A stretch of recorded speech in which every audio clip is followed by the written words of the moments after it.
Welcome back students.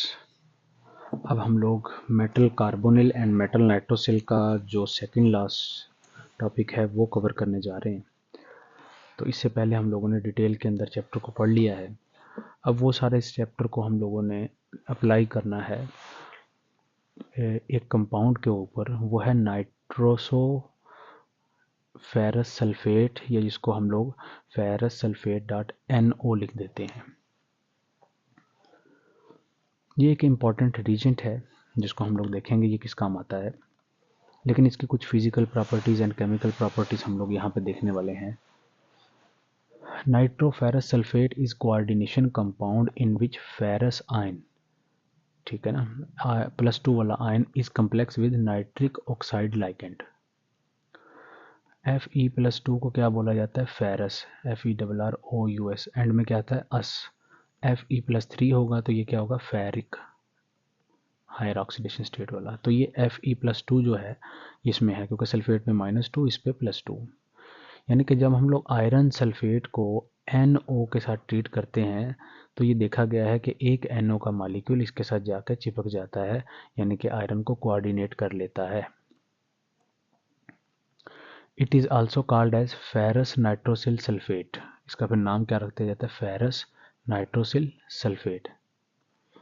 Commonly obtained as green crystalline solid. ये जो lab के अंदर बनाया जाता है तो ये आपको ग्रीन कलर का कम्प्लेक्स नज़र आ रहा होगा, सॉलिड पाउडर, ये इस कलर का बन के आता है। It is example of nitrosyl complex with Fe। ये क्यों पढ़ रहे हैं हम लोग? कि हम लोगों ने देखना है Fe जो बॉन्ड बनाया है NO ने आके, उसका क्या रोल है इसके अंदर, ये कैसे ये जुड़ा है। ये हम लोग प्रिपेयर कैसे कर सकते हैं? Method 1, direct reaction with NO gas है हमारे पास एक। अब क्या करें? आयरन सल्फेट लें, और ये generally iron sulphate 7 molecule of crystallization अपने पास रखता है।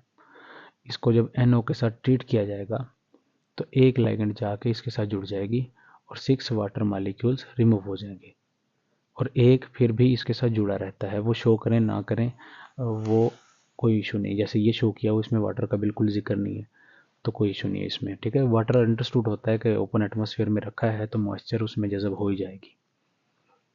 Low temperature and acidic medium stabilises the complexes. तो इसको बनाने के लिए कम से कम टेम्परेचर रखें और एसिडिक मीडियम रखें, यानी कि pH should be less than 7 होनी चाहिए।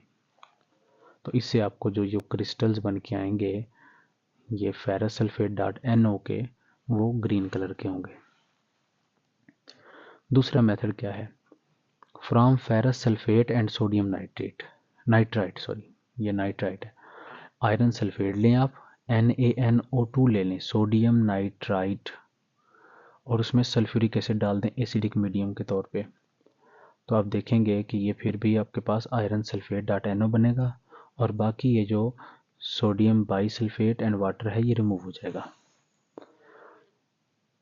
और एक इम्पॉर्टेंट चीज़ है कि NO is generated in situ from NaNO2 plus acid. ये NO बनाने का तरीका है आपके पास। सीधी सी बात है कि आयरन सल्फेट लें, NO डायरेक्ट पास कर दें तब भी बन जाएगा, या आप सोडियम नाइट्राइट ले लें, एसिडिक मीडियम में रख के आयरन सल्फेट के साथ मिला दें तब भी ये बन ही जाएगा, और अल्टीमेटली क्रिस्टल्स हमारे पास ये ग्रीन कलर के क्रिस्टल आ जाएंगे। अगर इसकी कुछ प्रॉपर्टीज़ की बात करें तो ये ग्रीन क्रिस्टलाइन सॉलिड है। सॉल्युबिलिटी इसकी सॉल्युबल इन वाटर है, पानी के अंदर अच्छे से हल हो जाता है। स्टेबिलिटी देखा जाए, stable in cold aqua solution, decomposition heating, heat करेंगे तो ये NO है तो ये उड़ जाएगी गैस, ठीक है। ऑर्डर क्या है इसकी? स्लाइटली नाइट्रिक ऑक्साइड स्मेल, मतलब थोड़ी सी नाइट्रिक ऑक्साइड गैस जैसी स्मेल आएगी इसकी, मतलब पंजेंट स्मेल कुछ आएगी। Structure and bonding. बॉन्डिंग की अगर बात करें, ये सब एक्सपेरिमेंटल चीज़ें हैं, ठीक है। NO बाइंड्स टू Fe व नाइट्रोजन एटम। तो जाहिर सी बात है आयरन के साथ +2 के साथ इसने कोऑर्डिनेट करना है, तो N डबल बॉन्ड O होगा तो ये नाइट्रोजन ही लोन पर देगा ना, नाइट्रोसिल जो है। Acts as neutral electron donor NO, यानी कि जो NO चिपकता है ये प्लस वाला NO चिपकता है, ठीक है, और लीनियर शक्ल में चिपकेगा। Structure stabilised by pi back bonding, यानी कि इसके ऑर्बिटल और इसके ऑर्बिटल सेम डायरेक्शन में होंगे तो बैक बॉन्डिंग का एक्सटेंट काफ़ी ज़्यादा मिलेगा। From FeD orbital to NO pi star orbital. Geometry देखा जाए तो Fe इज ऑक्टाहेड्रली कोऑर्डिनेटेड, यानी कि Fe घिरा होता है लाइगेंड से ऑक्टाहेड्रली। वाटर मॉलिक्यूल्स फ्रॉम क्रिस्टलाइजेशन में occupy the remaining coordination sites. जो खाली जगह होती हैं स्ट्रक्चर की, वो आयरन को वाटर सप्लाई कर रहा होता है। कैसे? मान लिया Fe है आपके पास, उसके बाद एक तो सल्फेट जुड़ा होगा SO4 -2, ठीक है, एक NO आके जुड़ गया। बाकी जो जगहें हैं ऑक्टाहेड्रल बनाने के लिए 4 बॉन्ड, ये वाटर सप्लाई करता है इसको, वाटर, ठीक है। स्पेक्ट्रोस्कोपिक एविडेंसेस क्या है? स्ट्रेचिंग फ्रिक्वेंसी 1900 के आसपास आती है। तो ये डाटा हम लोगों ने एक्सपेरिमेंटल देखा था कि 1900 के आसपास आए तो लीनियर तरीके से जुड़ती है। तो इसमें वही बात की गई है डाटा के हिसाब से कि NO लीनियरली जुड़ा है और 2 इलेक्ट्रॉन देता है ये, which confirms NO linear coordination to Fe+2। UV visible spectroscopy अगर की जाए इसकी, तो Fe+2 show DD transition show green colour. तो ग्रीन कलर ये यूवी विजिबल एक्टिव है क्योंकि ये विजिबल रेंज में आ रहा है ग्रीन। आपने पढ़ा होगा VIB GYOR, तो ग्रीन ये कहीं सेंटर में आ रहा है। तो ये रेंज जो होती है ये 400 से 800 तक नैनोमीटर तक होती है। तो ये लगभग कहीं पे 500 के आसपास ये एब्जॉर्प्शन दे रहा होता है, which confirms low spin of Fe+2। ये लो स्पिन कम्प्लेक्सेस है, ठीक है। केमिकल रिएक्शन, सबसे पहले oxidation, easily oxidise to ferric nitrosyl species. इसमें आयरन ऑक्सीडेशन स्टेट क्या है? +2 है। अगर इसको ओपन एटमॉस्फेयर में रख दिया जाएगा ऑक्सीजन की मौजूदगी में, या ऑक्सीजन गैस वैसे हम लोग पास कर देंगे, तो ये आयरन का ऑक्सीडेशन हो जाएगा। ये +2 वाला किस में बदल जाएगा? +3 वाले के अंदर बदल जाएगा, जो मैंने यहाँ पे लिख दिया है। तो ये क्या होगा? Oxidation reaction. Ligand substitution reaction भी देता है ये। NO may be replaced by other ligands such as cyanide और CO under suitable condition। कैसे? आपके पास Fe था, SO4 था, डॉट NO ऐसे लिख सकते हैं, प्लस आपने इसमें पता चला कि साइनाइड लाइगेंड डाल दी, तो ये साइनाइड इस पर अटैक करेगी और NO को बाहर, तो क्या बन जाएगा? FeSO4 डॉट CN बन जाएगा, प्लस NO गैस बन के निकल जाएगी ये, ठीक है। तो लाइगेंड सब्स्टिट्यूट होगी। Third one, decomposition on heating releases NO gas. जाहिर सी बात है, ये इसने कोऑर्डिनेशन की हुई है, हीट करेंगे तो एंट्रोपी के स्पोर्ट की वजह से निकल जाएगी और अगेन आपके पास आयरन सल्फेट रह जाएगा और NO गैस एस्केप कर जाएगी।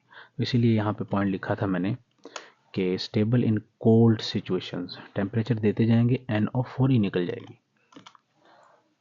रिएक्शन विद हेलाइड्स, अगर हम लोग इसको हेलाइड्स के साथ रिएक्ट करवा देंगे तो वो मेटल या आयरन नाइट्रोसिल हेलाइड बना देगी। कैसे? FeSO4 डॉट NO था आपके पास, आपने इसका क्लोराइड के साथ रिएक्शन करवाया तो क्लोराइड आयरन पे अटैक करके NO को बाहर, तो क्या बनेगा? FeSO4 डॉट Cl बन जाएगा, प्लस क्या निकल जाएगी? NO गैस निकल जाएगी। तो यह है रिएक्शन विद हेलाइड्स, ठीक है। मुश्किल नहीं है, आसान सा है। इसकी यूजेस क्या है? एनालिटिकल केमिस्ट्री में इसका यूज़ क्या है? ये NO गैस का एक इम्पोर्टेंट टेस्ट है, ये याद रखना है, जिसकी वजह से हम लोग इसको पढ़ रहे हैं, ठीक होगी बात। एनालिटिकल केमिस्ट्री में जब आप रेडिकल टेस्ट कर रहे होते हैं या क्वालिटेटिव या क्वांटिटेटिव एनालिसिस कर रहे होते हैं, तो वहाँ पे भी ये इस्तेमाल किया जाता है। Demonstration, example of metal nitrosyl complex है ये, कि मेटल नाइट्रोसिल और कम्प्लेक्सेस की टिपिकल एग्जाम्पल ऐसा बोल सकते हैं। कैटालिसिस एंड रिसर्च के अंदर इसका क्या इस्तेमाल है?